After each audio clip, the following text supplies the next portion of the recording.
नमस्कार दोस्तों, स्वागत है आपके अपने यूट्यूब चैनल संस्कृत अड्डा पर। दोस्तों, आज की जो वीडियो इसमें हम करेंगे आचार्य क्षेमेंद्र का जीवन परिचय और जो उनकी महत्वपूर्ण रचनाएं हैं उनको।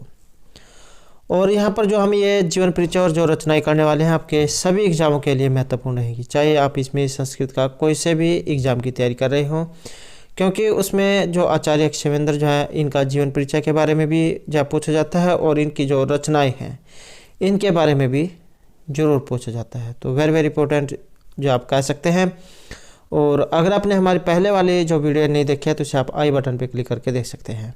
ये जो आई बटन जो है ये आपको कोने में जो सेटिंग का जो ऑप्शन होता है इसकी तरह जो आपको निशान दिखाई देता है, ये अलग अलग हो सकता है। आप जो कुछ इसके सेटिंग बदल चुकी है, कुछ इस तरीके का ये दिखाई देगा, तो इस पर क्लिक करके आप आई बटन पर पहुँच सकते हैं। तो वहाँ पर जाकर आप इससे पहले वाली जो हमारी वीडियो है उनको देख सकते हैं, या फिर हमारे चैनल की जो प्लेलिस्ट है वहाँ पर जाकर आप तक की जितने भी वीडियो सभी को आप देख सकते हैं। तो सभी यहाँ पर जो महत्वपूर्ण हैं। और अगर आपने अब तक हमारे चैनल को सब्सक्राइब नहीं किया तो सब्सक्राइब कर लो और साथ में जो घंटे वाले कोन है इसे जोर दबाएं, जिससे आपको हमारे आने वाली जो वीडियो है उसकी नोटिफिकेशन मिलती रहेगी। और दोस्त वीडियो को लाइक कमेंट और शेयर जरूर कीजिएगा और हमारे साथ अंत तक बने रहिएगा। और आप हमारा जो दूसरा चैनल है रीडिंग लवर्स के नाम से, इसे सब्सक्राइब कर सकते हैं। इसका लिंक आपको इस वीडियो के डिस्क्रिप्शन में मिल जाएगा, क्योंकि हम जब वहाँ पर वैकेंसी से संबंधित महत्वपूर्ण न्यूज़ अपडेट और जो जीके जो है ये डालते रहते हैं, तो आप इसे सब्सक्राइब जरूर कीजिएगा। तो हमारा क्वेश्चन है यहाँ पर आचार्य क्षेमेंद्र के जीवन परिचय का। तो क्षेमेंद्र जो है इनका नाम काव्य शास्त्र के इतिहास में आदर के साथ लिया जाता है और इनके जीवन के समय और रचनाओं के विषय में विवरण इस प्रकार से है। तो पहले जो इनके जीवन परिचय के बारे में जान लेते हैं। आचार्य क्षेमेंद्र ने अपने ग्रंथों में अपने विषय में बहुत ही कम लिखा है और उसी के आधार पर पता चलता है कि इनके पूर्वज कश्मीर के राजाओं के अमात्य के पद पर प्रतिष्ठित थे। इनके पिता का नाम प्रकाशेंद्र एवं पितामह का नाम था सिंधु। इनका परिवार बहुत संपन्न था एवं इनके पिता दानी और उदार थे। इन्होंने राम यशस की प्रेरणा से अनेक ग्रंथ लिखे हैं। वृहत कथा मंजरी में इन्होंने कहा है कि इन्होंने साहित्य का अध्ययन अभिनव गुप्त के चरणों में रहकर किया है। श्रुत्वा अभिनव गुप्त आख्यात साहित्यम बोधरे अविधेय। क्षेमेंद्र मूलतः शैव थे, परंतु बाद में सोम आचार्य के संपर्क से ये वैष्णव हो गए। संभवतः आचार्य जो क्षेमेंद्र है इन्होंने काव्य की रचना करने में महर्षि व्यास को अपना आदर्श बनाया था, इसलिए उन्होंने अपने ग्रंथों में अपने नाम को व्यास दास कहा है। तो इनके जो ये पिता जो हैं, पिता माता कहाँ के रहने वाले थे, इस प्रकार के जब एग्जाम में क्वेश्चन पूछे जाते हैं या इनका धर्म पूछ लिया जाता है कई बार कि कौन से संप्रदाय से संबंध रखते थे। तो पहले शैव से संबंध रखते थे, उसके बाद जो सोमाचार्य इनके संपर्क में आने के बाद ये वैष्णव हो गए थे और इसलिए इन्होंने जब अपने ग्रंथ में अपना नाम व्यासदास कहा है। तो ये भी आपने याद रखना है। अब बात करें इनके यहाँ पर समय निर्धारण की। क्षेमेंद्र का समय निर्धारण करने में हमें अधिक कठिनाई का सामना नहीं करना पड़ता है, क्योंकि इन्होंने अपने ग्रंथों में अपने समकालीन राजाओं का उल्लेख किया है। क्षेमेंद्र के ग्रंथों में मिली जानकारी से हमें पता चलता है कि इनकी रचनाएं कश्मीर के दो राजाओं अनंत और कलश के समय लिखी गई थी। उस समय कश्मीर में असंतोष, षड्यंत्र और रक्तपात का प्राचुर्य था।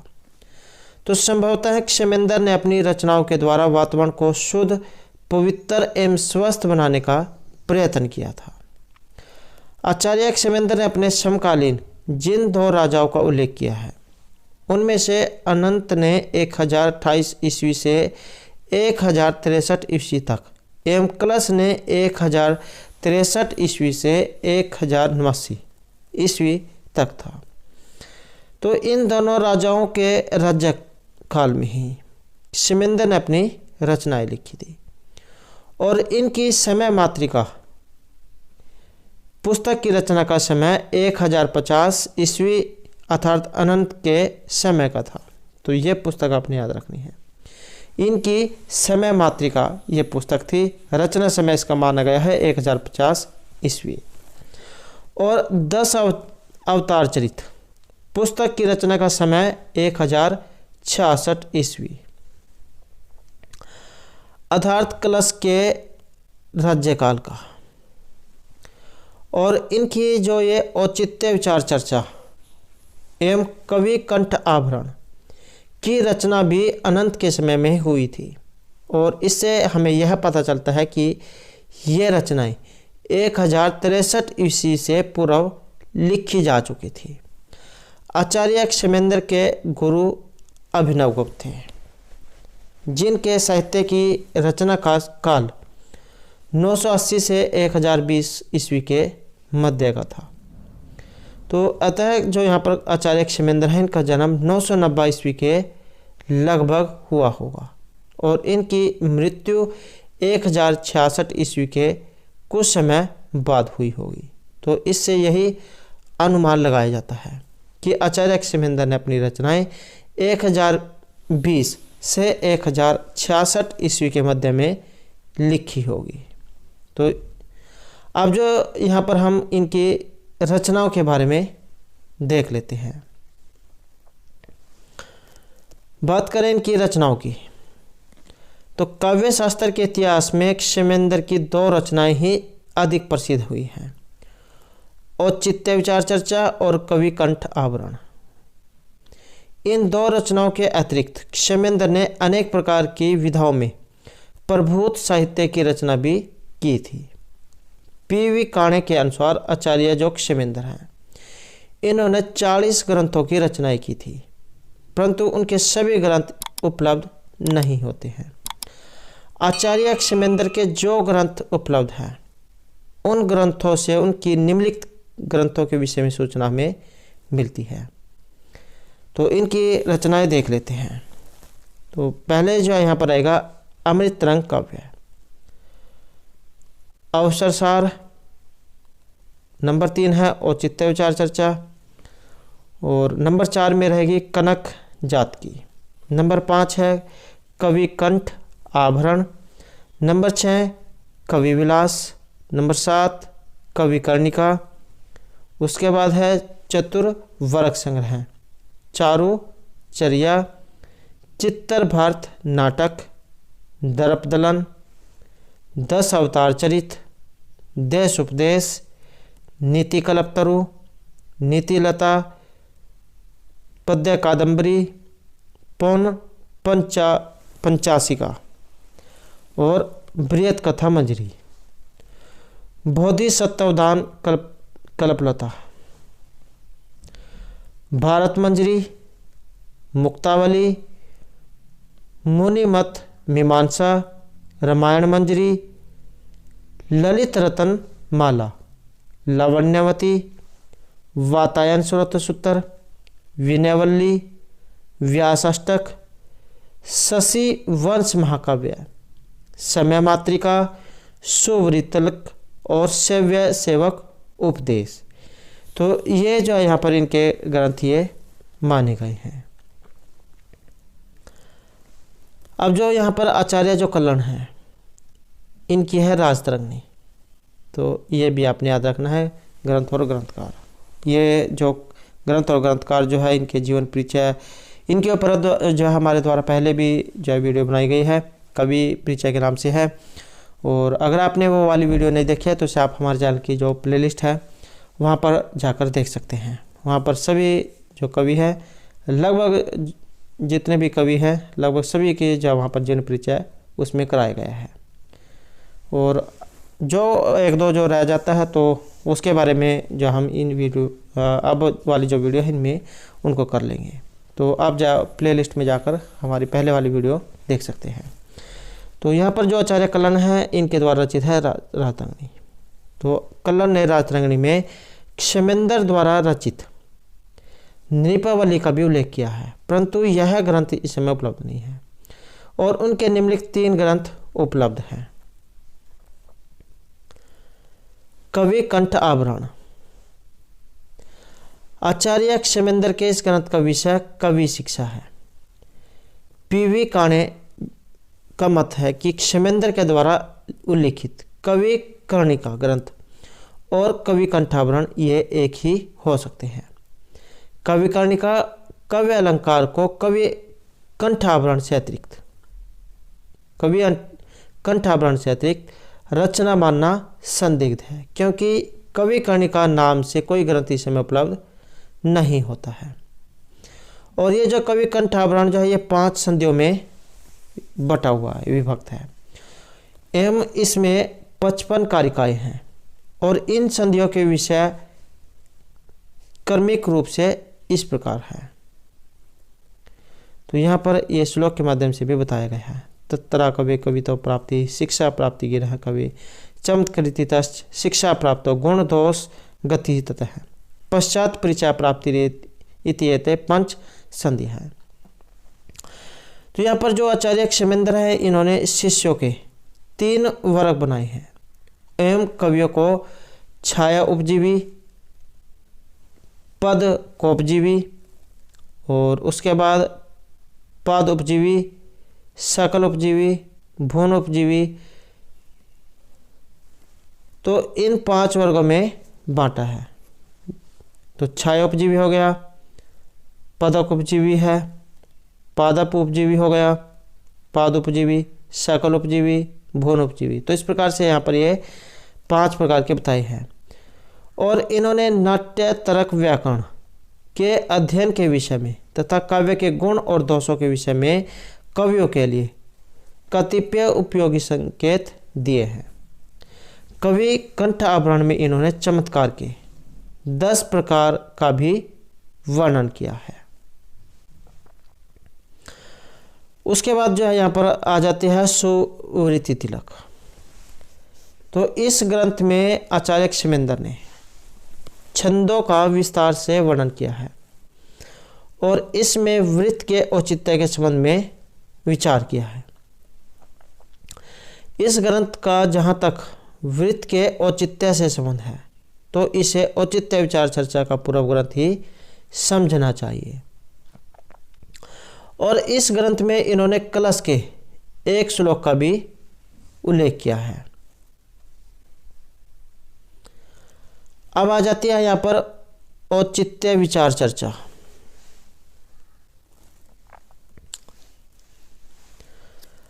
काव्य शास्त्र के इतिहास में आचार्य जो क्षेमेंद्र हैं इनके इस ग्रंथ ने अत्यधिक प्रसिद्धि प्राप्त की है और इस ग्रंथ में है 19 कारिकाएं। तो ये कारिकाएं आपने जरूर याद रखने हैं, 19 इसमें कारिकाएं हैं। और इसी ग्रंथ में क्षेमेंद्र ने अपने वंश का परिचय दिया है।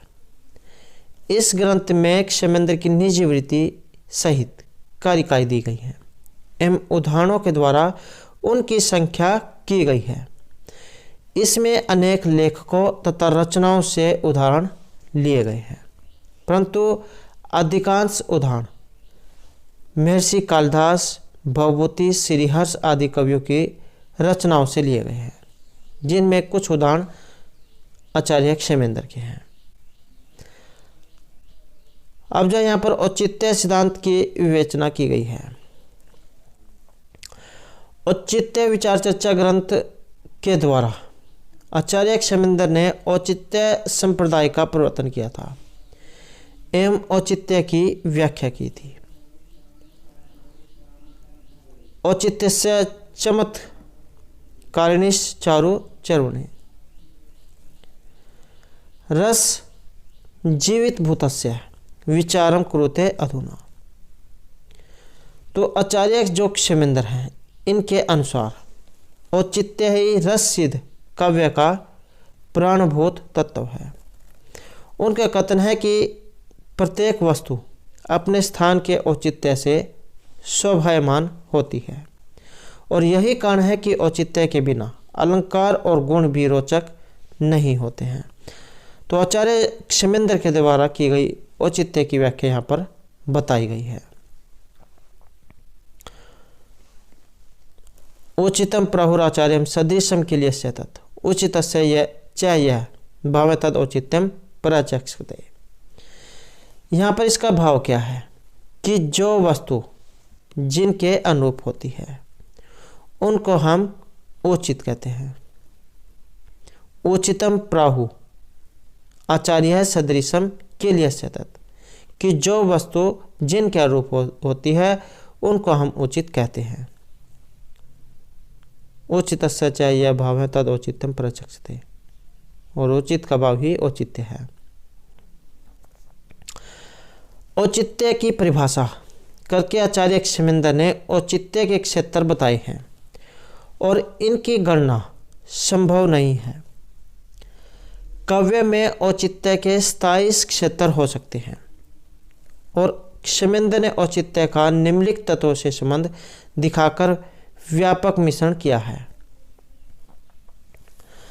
तो यहाँ पर नंबर 1 में है पद, उसके बाद वाक्य, प्रबंधार्थ, गुण, अलंकार, रस, क्रिया, कारक, लिंग, वचन, विशेषण, उपसर्ग, निपात, काल, देश, कुल, व्रत, तत्व, सत्व, अभिप्राय, स्वभाव, सार संग्रह, प्रतिभा, अवस्था, विचार, नाम और आशीर्वाद।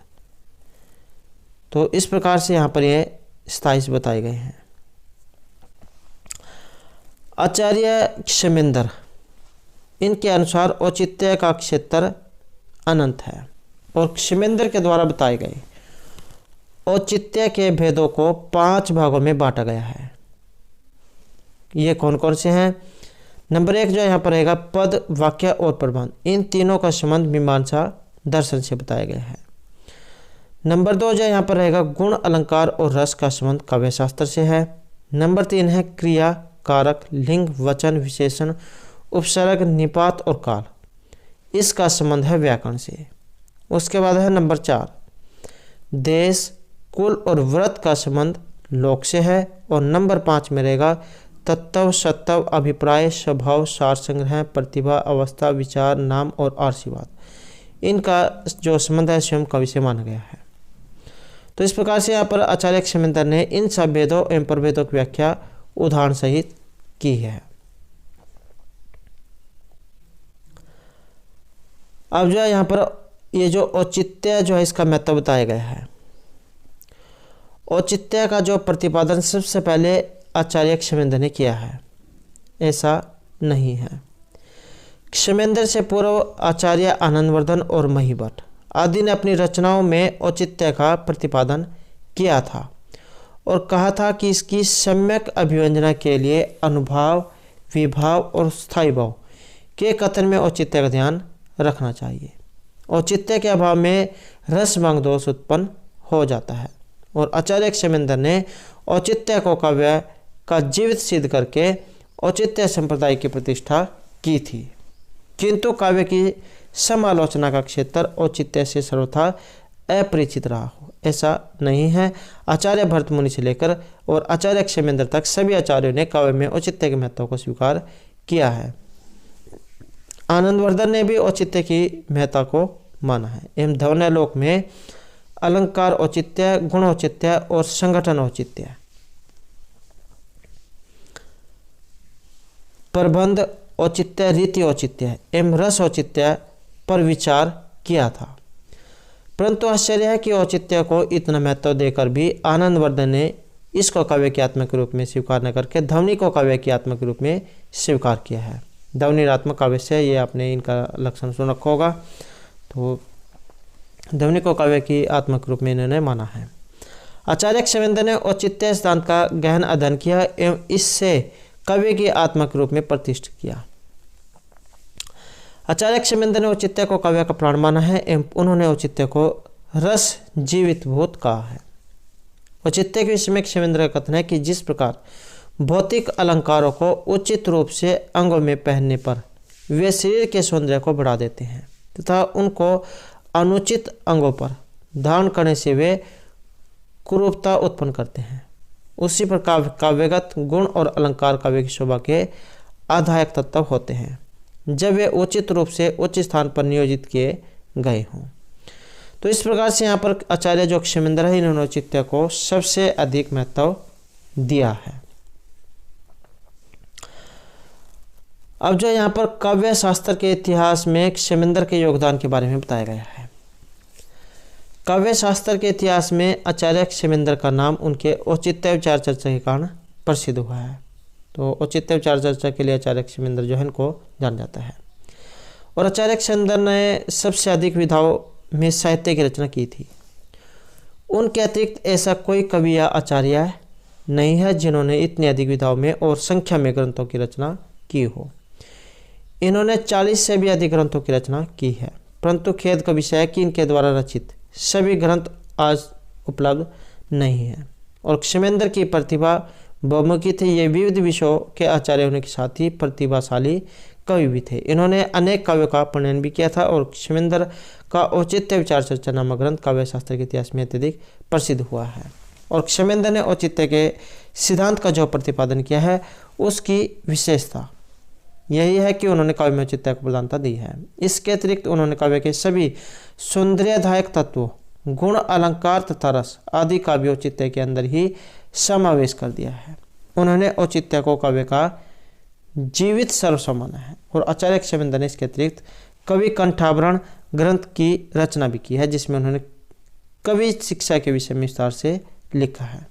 और क्षेमेंद्र के शोभतिलक नामक ग्रंथ में छंदों के विषय में जानकारी दी गई है। तो उपयुक्त विवरण के आधार पर हम कह सकते हैं कि काव्य शास्त्र के इतिहास में क्षेमेंद्र का विशेष योगदान रहा है। तो दोस्तों ये थे यहाँ पर आचार्य क्षेमेंद्र का जीवन परिचय और इनकी रचनाओं से संबंधित महत्वपूर्ण जानकारी। और दोस्तों अगर आपने अब तक हमारे चैनल को सब्सक्राइब नहीं किया तो सब्सक्राइब कर ले और हमारे साथ अंत बनाने के लिए धन्यवाद।